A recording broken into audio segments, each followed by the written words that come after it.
कुठे जाणार आहे पेट नका बसा बसा पोरसनी मांडीव घ्यायला हा लागणार घेतो माझ्या नाव तुमच्या मांडीव होय माझ्याच घेतो बसा बसा लवकर चला जाऊ दे का थांबा जरा हा चला काटा बसून चालवायचं आहे मला बाबा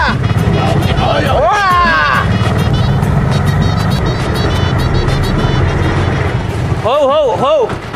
कुठं जाणार आहे पेट नका बेटा का बस माग अरे इथं बसतो की इथं कशा टोकऱ्या माग बस मांडीव बसून का माझ्या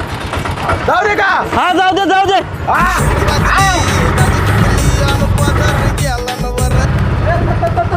थांबिव कुठं जायचंय करत तर पोचला आम्ही सांग लवकर मला पेट नाक्याला जायचं आहे. मग पेट नाही केलं माग बस बर बस लवकर ए बुचकाईच्या पुढे जाऊन बस जा. इथं बस इथं ये बर